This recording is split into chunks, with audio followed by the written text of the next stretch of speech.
உதவியுடன் வன்னி பூநகரி பகுதியில் சர்வதேச விமான நிலையம் ஒன்றை அமைக்க இலங்கை அரசு திட்டம்.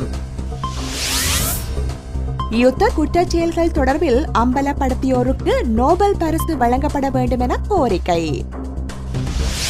மனித உரிமை மீறல்கள் தொடர்பில் நடவடிக்கை எடுக்கப்பட வேண்டும் என உரிமை கண்காணிப்பகம் மீண்டும் வலியுறுத்தியுள்ளது. காணி காவல்துறை அதிகாரங்கள் தொடர்பிலான நடைமுறை சாத்தியங்கள் பற்றி சிந்திக்க வேண்டும்.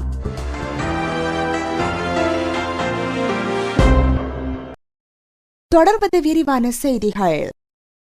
வன்னி பூநகரி பகுதியில் சர்வதேச விமான நிலையம் ஒன்றை அமைக்க இலங்கை அரசு திட்டமிட்டிருப்பதாக தகவல்கள் வெளியாகியுள்ளன. இதன் முதல் கட்டமாக அப்பகுதியிலிருந்து மண் மாதிரி சேகரிக்கப்பட்டு ஆய்வுக்காக அனுப்பி வைக்கப்பட்டுள்ளதாகவும் தெரிவிக்கப்பட்டுள்ளது.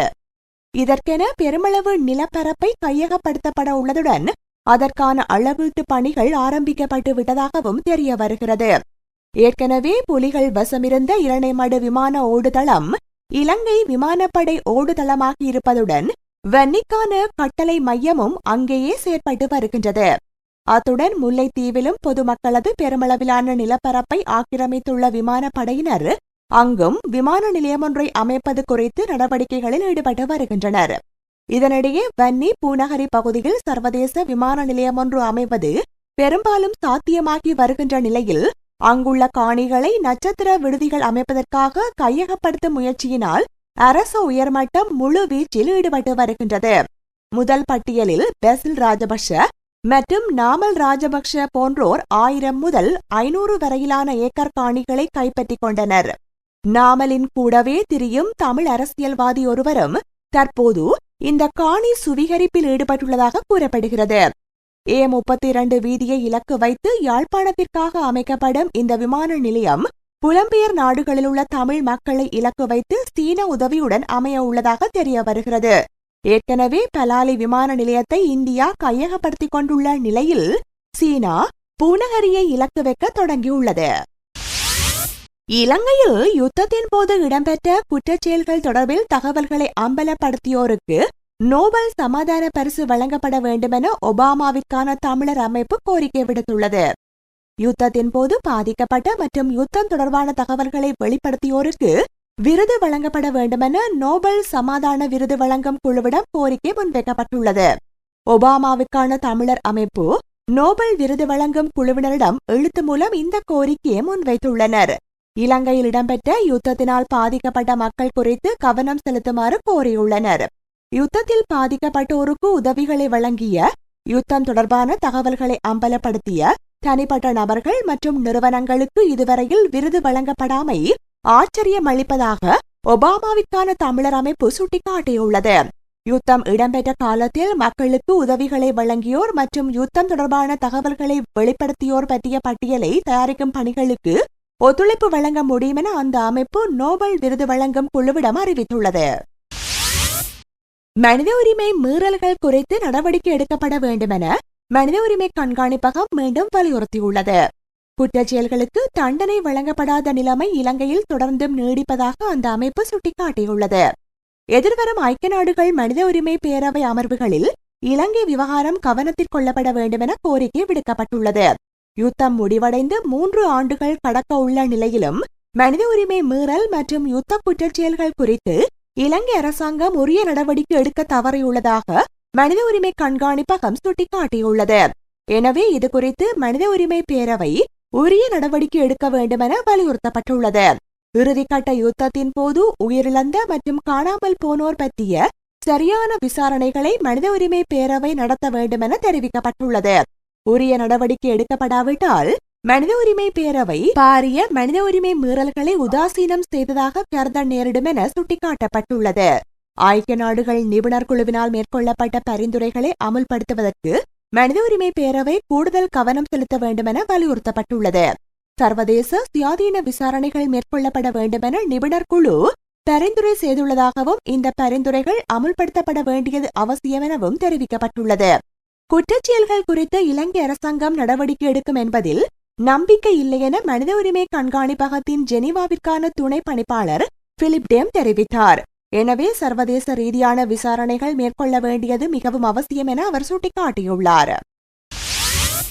ஜனாதிபதி மகிந்த ராஜபக்ஷ அமெரிக்காவுக்கு பிரதிநிதிகள் குழுவொன்றை அனுப்பி இலங்கை மனித உரிமை நிலைமைகள் குறித்து விளக்கமளிக்க தீர்மானித்துள்ளார். எதிர்வரும் ஐக்கிய நாடுகள் மனித உரிமை பேரவை அமர்வுகளுக்கு முன்னதாக இந்த குழு அமெரிக்காவுக்கு விஜயம் செய்ய உள்ளது. மனித உரிமை நிலைமைகளை மேம்படுத்துவதற்காக அரசாங்கம் எடுத்து வரும் முனைப்புகள் குறித்து அமெரிக்க தலைவர்களுக்கு விளக்கம் அளிக்கப்பட உள்ளதாக தெரிவிக்கப்பட்டுள்ளது. ஐக்கிய நாடுகள் மனித உரிமை பேரவை அமர்வுகளில் இலங்கைக்கு எதிராக தீர்மானம் நிறைவேற்றப்பட்டால் அதற்கு ஆதரவு அளிக்கப்படும் என அமெரிக்கா அறிவித்துள்ளது. எனினும் மனித உரிமை நிலைமையை மேம்படுத்த பூரண ஒத்துழைப்பு வழங்கப்படும் என அமெரிக்கா அறிவித்திருந்தமை குறிப்பிடத்தக்கது. இதுகுறித்து அண்மையில் நடைபெற்ற அமைச்சரவை கூட்டத்திலும் கலந்துரையாடப்பட்டுள்ளது.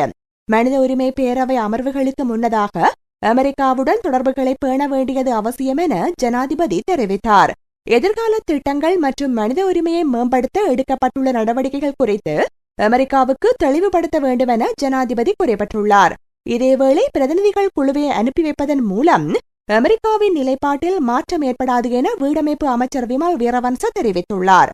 தற்போதைய சூழ்நிலையில் கடும் போக்குடைய சிந்தனைகளை பின்பற்றுவது பொருத்தமாகாது என அமைச்சர் அனுர பிரியதர்சன யாப்பா தெரிவித்துள்ளார்.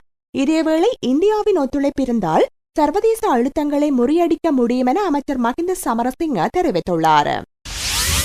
அரசியல் நோக்கங்களை பூர்த்தி செய்து கொள்வதற்காகவே 13ஆம் திருத்த சட்டமூலம் தொடர்பில் பேசப்பட்டு வருவதாக மத்திய மாகாண முதலமைச்சர் சரத் ஏகநாயக்க தெரிவித்துள்ளார்.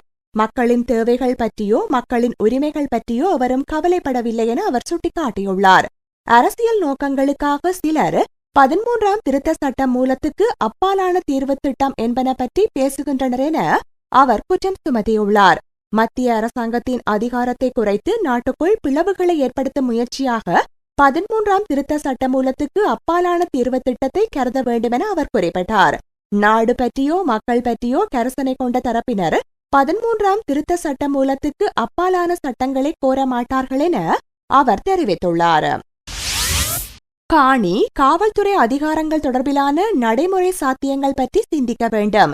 இனப்பிரச்சினைக்கான தீர்வு குறித்து ஜனாதிபதி 13+ குறித்து மட்டுமல்ல பல்வேறு விடயங்களை எடுத்தியம்பியுள்ளார். 13வது திருத்தம் வடக்கில் மட்டுமே இதுவரையில் செயற்படுத்தப்படவில்லை. எதிர்காலத்தில் அங்கும் தேர்தல் நடத்தப்படும் என அமைச்சரவையின் பதில் பேச்சாளரான அனுர பிரியதர்சன யாப்பா தெரிவித்தார். இனப்பிரச்சினைக்கு பாராளுமன்ற தெரிவுக்குழுவின் மூலமாகவே தீர்வு காணப்படும் என்ற அரசாங்கத்தின் நிலைப்பாட்டில் மாற்றமில்லை. அந்த குழுவில் தமிழ் தேசிய கூட்டமைப்பு இணைந்து கொள்ள வேண்டும். தீர்வு விடயத்தில் அரசாங்கத்தில் இருப்போரை ஒருமித்த கருத்தின் கீழ் கொண்டு வர வேண்டும். மணமகனை தேடுவது போல் தீர்வை தேட முடியாது எனவும் அவர் கூறினார். அரசாங்க தகவல் திணைக்களத்தில் நேற்று வியாழக்கிழமை நடைபெற்ற வாராந்த அமைச்சரவை முடிவுகளை அறிவிக்க ஊடகவியலாளர் சந்திப்பில் கலந்து கொண்ட ஊடகவியலாளர்கள் எழுப்பிய கேள்விகளுக்கு பதிலளிக்கும் போதே அமைச்சர் இதனை குறிப்பிட்டுள்ளார். கிழக்கு மாகாண முதலமைச்சர் பிள்ளையான் என்ற சிவனேசத்துறை சந்திரகாந்தன் ரகசியமான முறையில் சுவிட்சர்லாந்துக்கு விஜயம் செய்தமை குறித்த தகவல்கள் அரசாங்கத்துக்கு கிடைத்துள்ளதாக திவையின தெரிவித்துள்ளது. பிள்ளையான் சுவிட்சர்லாந்தில் சந்தித்து பேசிய தரப்பினர் சம்பந்தமான தகவல்களும் தெரிய வந்துள்ளன. பிள்ளையான் இந்த பயணத்தின் பின்னர் தான் முன்பிருந்த நிலைப்பாட்டை மாற்றிக்கொண்டதுடன் கிழக்கு மாகாணத்திற்கும் காணி மற்றும் காவல்துறை அதிகாரங்கள் வழங்கப்பட வேண்டும் என்ற நிலைப்பாட்டுக்கு வந்துள்ளார்.